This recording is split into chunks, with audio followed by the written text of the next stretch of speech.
Salam sejahtera disampaikan kepada segenap pendengar dimanapun Anda berada. Kiranya Anda semua berada dalam keadaan sehat. Saudara yang dikasihi Tuhan, hari ini kita merenungkan satu tokoh besar dalam Alkitab, yaitu Daud. Daud, nama yang sangat terkenal, raja yang dihormati, pemazmur yang puisi-puisinya mengisi hati kita, dan seseorang yang disebut pahlawan iman dalam Ibrani 11 ayat 32. Ayat itu sendiri berkata, "Dan apakah lagi yang harus aku sebut? Sebab aku tidak cukup waktu untuk menceritakan tentang Gideon, Barak, Simson, Yefta, Daud, dan Samuel serta para nabi." Hanya satu kalimat, tetapi penyebutan nama Daud saja langsung membawa kita pada perjalanan panjang hidupnya.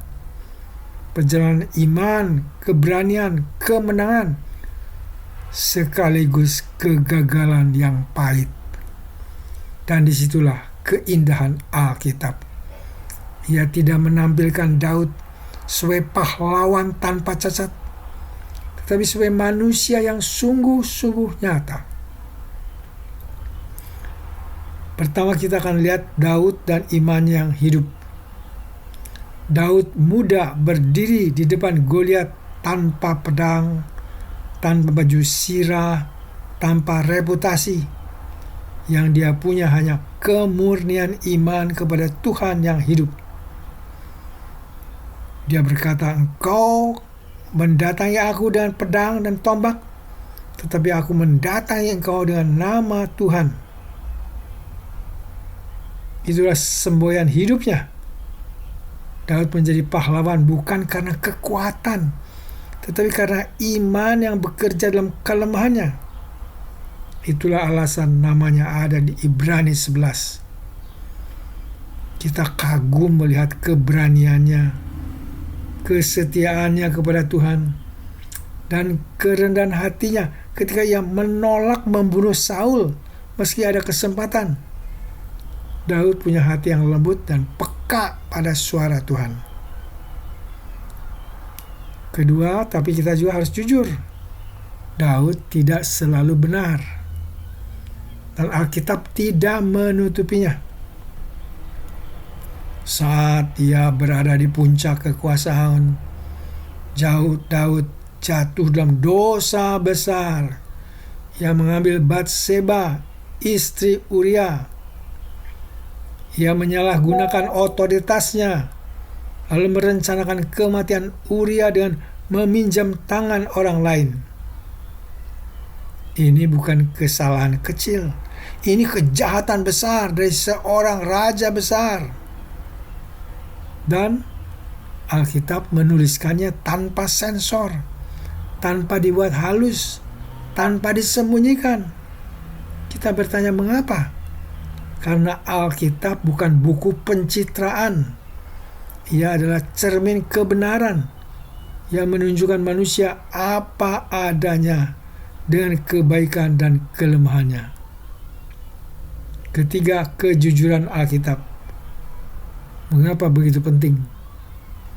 Di banyak buku sejarah dunia, tokoh-tokoh besar biasanya dipoles.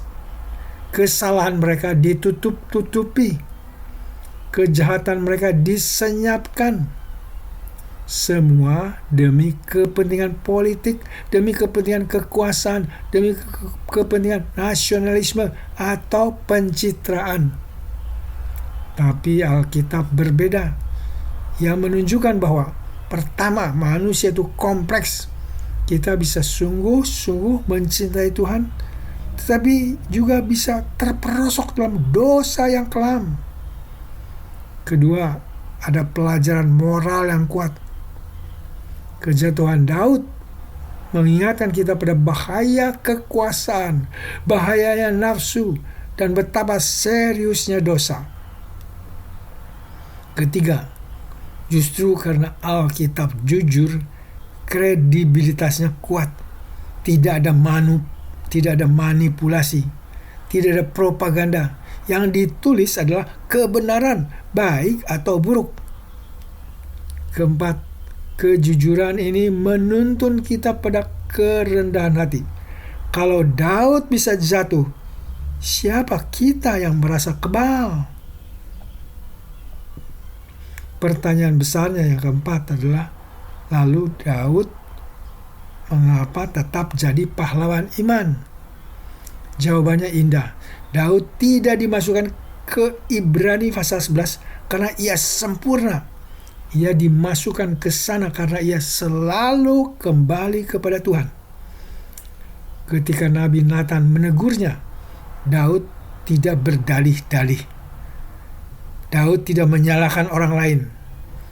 Daud tidak menyembunyikan dosa. Ia segera bertobat dengan hati yang hancur. Kita bisa membaca di Mazmur 51. Terhadap engkau sajalah aku telah berdosa. Inilah iman yang sejati. Ketika jatuh, ia jatuh ke tangan Tuhan. Ketika bangkit, ia bangkit oleh belas kasihan Tuhan. Lalu hal yang kelima adalah aplikasi untuk hidup kita hari ini. Saudara, mungkin kita pernah berpikir bahwa menjadi orang beriman berarti harus sempurna. Tidak boleh gagal, tidak boleh jatuh, tidak boleh punya masa lalu yang buruk. Tetapi kisah Daud mematahkan semua itu. Tuhan bukan mencari orang yang tidak pernah salah. Tuhan mencari orang yang bersedia dibentuk, dikoreksi, dan dipulihkan. Karena itu, jika engkau sedang jatuh, ingat, Daud pun pernah jatuh, tapi Tuhan memulihkannya. Jika engkau merasa tidak layak, Daud pun pernah tidak layak, tetapi Tuhan mengasihaninya. Jika engkau merasa terlalu hancur, Daud pun pernah hancur, tetapi Tuhan mengangkatnya kembali. Iman bukan tentang menjadi orang yang tanpa celah. Iman adalah tentang kembali kepada Tuhan setiap kali kita gagal. Daud disebut pahlawan iman karena ia hidup dalam kebergantungan pada Tuhan.